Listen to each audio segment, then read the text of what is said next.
Mi nombre es Juan Bacaro, soy venezolano-argentino, binacional, digamos. Tengo dos carreras, una de diseñador gráfico desde hace mucho tiempo, más de 25 años, aproximadamente 25 años. Y otra y me gradué en el 2004 de comunicador social, mención audiovisual. Por supuesto, soy aficionado al cine y mantuve durante muchos años un estudio creativo que tuve que abandonar una vez llegado a Argentina, ¿no? Yo me exilié de Venezuela. El punto concreto es que esta agencia era muy versátil y era muy diversa a nivel de servicios. Yo hacía todo tipo de servicios gráficos.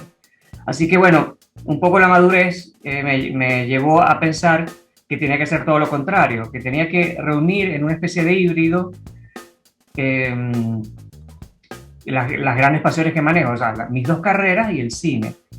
Así que hacia 2016-2017 se me ocurrió a ir por la corriente inversa por la que siempre fui, que era de abarcar mucho. Dije, bueno, voy a abarcar poco, pero muy bien hecho. Lo que llaman hiperespecialización. Entonces yo, digamos, soy si es que existe el término, un hiperespecialista en diseño gráfico y marketing cinematográfico. Es decir, en comunicación, en lo que me gradué, en diseño, que también me gradué, y en mi gran pasión, que es el cine. Yo además soy guionista. Entonces decidí hacer una mezcla de todo esto, como un cóctel, al cual bauticé Winner, ¿no? Que es una especie de parodia del término winner, ganador en inglés, ¿no? Yo siempre jugué un poco al Spanglish, siempre me gustó no abusar de los términos en inglés.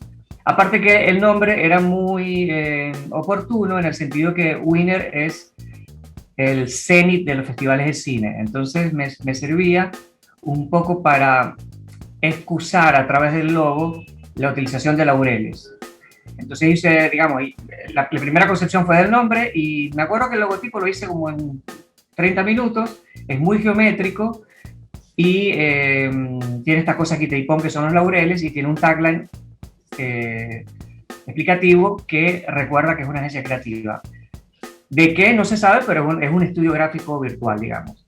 Así que desde el 2017, me acuerdo que la lancé el 30 de agosto, hubo un poco de promoción previa, pero formalmente estrené un sitio web, Instagram, Twitter, y empecé a volverme bastante dinámico en esas áreas. El primer año tuve unos 4 o 5 clientes, luego los tripliqué, y hacia el 2020 y 2021, que fueron los años de pandemia, jamás en mi vida había tenido tanto trabajo como ahora.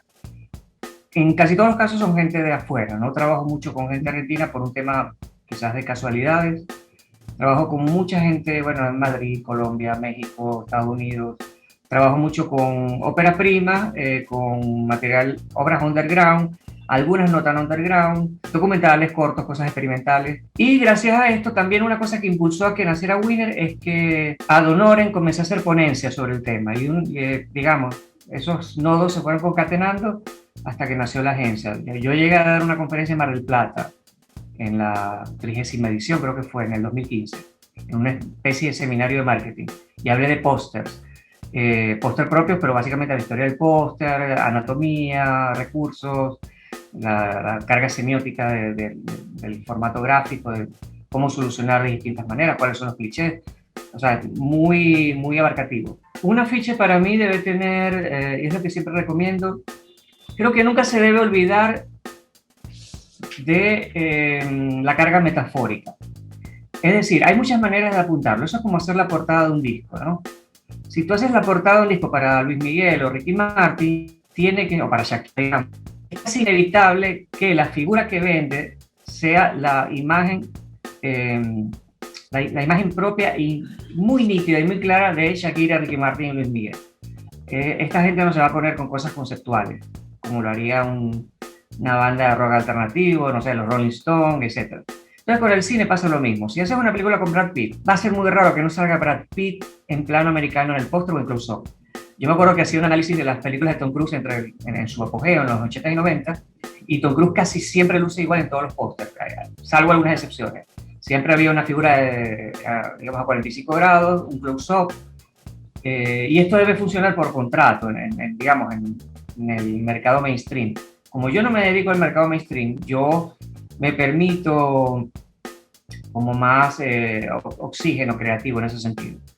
Ahora bien, depende de muchos factores. Por ejemplo, en los rodajes hay algo que se llama el estilero, creo que en México le llaman el estilero, que es la persona que toma, que hace fotos fijas, que está rondando por ahí, no se mete entre cámaras, pero toma fotos que terminan siendo planos muy, casi muy fieles a lo que uno ve en el film. O planos espontáneos, mientras, por ejemplo, un actor está en un break, se fuma un cigarro, el fotógrafo es como una especie de paparazzi que está ahí tomando fotos. Entonces estos distintos gestos que tiene de los actores, de los personajes, a veces accidentalmente derivan en un póster. Eso ha pasado en muchísimos casos, me ha pasado a mí, que la foto que menos imaginas de una serie, digamos, de un catálogo que hace un estilero, terminan siendo muy funcionales para el póster. Ahora bien, hay gente que no usa foto fija, que se olvida de ese rubro, pero no tiene cómo pagarlo, o sea, no está muy ocupado, el rodaje genera mucho estrés o no contratan a esta persona. Entonces, ¿qué pasa? Me quedo sin concepto, sin foto fija y sin ningún material esencial. El único material que tengo es la obra en sí misma en HD que está en proceso de edición cuando me llaman. Entonces, lo que he estado haciendo los últimos 2 años es que veo la obra y trato de capturar el corazón a través de una imagen, tengan algo enigmático, dependiendo lo que se converse o se debata con el autor, ¿no? Con el director. Algunos cortos están tan bien hechos que están minados de buenos planos. En algunos casos, tomo dictado firme del director, que es algo que no me gusta hacer, porque a veces tienen una idea muy, muy fija de lo que quieren y que yo considero errónea, o que es muy difícil hacer, o que se sale del presupuesto. Así que trabajo últimamente mucho con frames. Los frames son apaisados, es una cosa alargada, es otro formato. Entonces, yo tengo que ingeniármelas. Por ahí en el Instagram hay un making of de 30 segundos de cómo perdón, de 45 segundos de cómo se hace, cómo transformé algo landscape en vertical. Y a mí me parece incluso hasta un irrespeto para el lector, porque al lector hay que darle pistas y que él forme su criterio de incluso cuál género puede estar abarcando el póster que ve. El póster para mí debería convertir a una obra que puede no ser buena en un objeto deseable. El gran debate interno que tiene un diseñador siempre, que es la lucha eterna, es saber si el diseño debe ser funcional o estético. A mí me gusta mantenerme a medio camino. Hay gente que dice, bueno, Juan, no, tienes que poner esto, tienes que poner a Brad Pitt bien muy grande, no arriesgues fuerza creativa, no arriesgues romper el molde, como lo hacía, no sé, Saul Bass, por ejemplo, o como lo hizo Kellerhaus, o como lo hace Zack Meister, que dan vuelta a las cosas y prefieren experimentar. Y trato de que las obras, si son muy indie y son muy bajo presupuesto, mantengan esa atmósfera y ese espíritu bajo presupuesto. Un cortometraje de una favela que dura 5 minutos, que habla de miseria y pobreza, yo no le puedo hacer un afiche que luzca como una película de Marvel. Por más que el director me lo pida, que me ha pasado. Nunca hay que olvidarse, y disculpa si soy reiterativo con esto, de la carga semiótica. Si yo sumo un azul o un rojo a un póster, por lo general no es por azar. Trato de que tenga como un significado, que esté dentro de una capa que yo pueda explicarlo, ¿no? En una rueda de prensa. Entonces, hay muchos diseñadores que empiezan a tirar capas de Photoshop y lanzan porque se ve más bonito. Y a mí esa cosa del se ve más bonito, no trato de ser esclavo de esa frase, sino de que de verdad todo funciona a nivel tipográfico, tagline y de todos los elementos de la anatomía de un póster. Por ejemplo, trato de ser un poco más arriesgado con los building blocks. Desde que existe el póster, los pósteres existen básicamente desde la historia de la primera película, de los Lumière. Pero si tú evalúas los pósteres de Chaplin en 1920, no tenían building block, no tenía ese bloquecito de créditos con logos, decían 2 o 3 nombres y ya. Luego, hacia 1940-50, empezaron a aparecer y siempre aparecían abajo. Entonces se generó un estándar casual de que tenían que ir abajo. Por mí yo lo colocaría en cualquier lugar menos abajo, a eso me refiero. Entonces trato de que los clientes entiendan eso, porque muchos me piden el estándar, el clásico, que no temen a lo desconocido. Entonces en algunos casos intento sangrar fotos hacia abajo, lanzar bilingüe arriba, de costado, que no sea muy legible, unicolor, etc. Rara vez voy a admirar a un diseñador de los que me gustan que no se haya tomado el riesgo de acercarse más a lo artístico. Por ejemplo, los pósters de cine polaco, que todavía los hacen de forma muy artesanal, con pinturas, esos son básicamente cuadros de un museo, sobre todo en los años 70, las versiones de pósters checos también. En algunos casos, estos pósteres estilo serigrafía que hace el cine japonés. Me acuerdo que Shoplifters, que fue la película que ganó en Cannes hace como 3 o 4 años, lanzó un póster. Yo por lo general a mis clientes casi que los obligo a que no tengan un póster, no un monolito, sino que tengan 2, 3, 4 y 5 versiones. No cobro mucho más por eso, pero me parece que es una especie de trampa con buena intención, porque si yo genero un póster que está en estilo o en colores divorciado del póster que le sigue, eh, convengamos que hay como una especie de recorrido, como un storytelling de, bueno, sale un póster, luego sale el segundo, el primero puede ser un teaser, el segundo puede ser un teaser más avanzado, etc. Entonces ahora está muy de moda hacer hasta 30 pósteres de una misma película, pasa incluso con el mainstream, y ahí tuvo una gama increíble. Muchos de los pósteres que hago no van a parar a un backlight, van a parar a redes, a festivales, a la fichita de Internet Movie Database, Instagram, Twitter, así que yo puedo colocar y hacer lo que quiera. Puedo hacer póster cuadrados, circulares, no tengo por qué regirme por las normas o cánones. En algunos casos, según la obra, hago que el cliente o intento que me permita hacer eso, que me permita romper la estructura. Tal como es la conducta de consumo en un museo, uno se acerca y ve pequeños detalles, ¿no? Como si estuvieses en un supermercado, tú tocas un paquete de galletas y miras las letras, miras el color, lees los pequeños detalles. En digital, sobre todo en Instagram, cuando publico cosas, el building block es casi imposible de leer. En un backline, un póster de 70 por 90 centímetros, que es la medida estándar, a 3, 4 metros no lees el building block, pero te acercas y lo lees. En digital tienes que hacer un zoom. O sea, tú ves un tweet o Instagram y no vas a lograr ver pequeños detalles, y yo tampoco me voy a prestar para colocar un building block con letra que parezca de un cuento de niño, bajo el capricho o la excusa de que se tiene que leer a lo lejos, porque eso no es así. Eso tiene que estar más oculto. Hay distintos niveles de jerarquía de títulos y textos para que no compita todo entre sí mismo en un póster.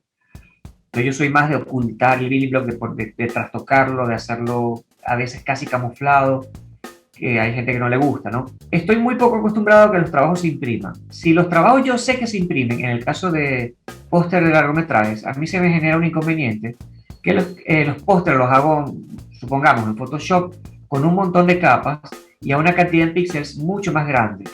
Entonces, técnicamente la computadora se puede poner más lenta, se puede colgar, grabar algo o renderizar es más lento, mientras que un póster que yo sé que no va a parar a un backlight, que no se va a imprimir a 90 centímetros o incluso a más, puedo comprimir el tamaño y lo puedo hacer. Por lo general entrego proyectos a 4000, 5000 píxeles de ancho, que es demasiado grande, o sea, lo puedes plotear, pero los clientes rara vez lo plotean, y cuando lo han ploteado les sale perfecto porque está a 5000 píxeles, y hago trucos para exportarlo a full calidad que les permite eso. Pero por lo general terminan en la ficha de las plataformas de distribución de cine, en Internet Movie Database, en Instagram, Twitter, etc. Con lo cual yo puedo entregar la pieza si quiero en 2000 píxeles de ancho, en 1500, y se ve bien. Si yo entregase un póster en una resolución menor y eso va a parar a un backlight, cuando te acerques al backlight se ve el pixelado, o sea, es el típico error técnico de diseño. Así que por género, digamos, me gustaría empezar a trabajar más fantasía, comedia. He hecho algunas cosas de terror, pero me gustaría como que tener más versatilidad, o que llegase una ola de clientes más separada del melodrama, ¿no? Y estos últimos años trato de hacer como motion posters, póster que parece que son como un tablero vivant, ¿no? O sea, parece que no se mueven y por ahí tiene un detalle que se mueve. Es una cosa medio imperceptible con algún sonido. ¿Por qué? Porque tenemos Instagram y tenemos Twitter y tenemos distintas redes donde yo puedo hacer que un póster, si logro que algo se mueva en 15 segundos, lo puedes cargar como historia en un Instagram, en tu cuenta personal o en la cuenta oficial del corto, y a veces las historias tienen más tráfico que el propio feed. Si hago un póster animado de 25 segundos, lo puedes cargar en WhatsApp. Si hago que un póster animado de 1 minuto, lo puedes cargar en Twitter o o en otra, bueno, en Facebook, etcétera, ¿no?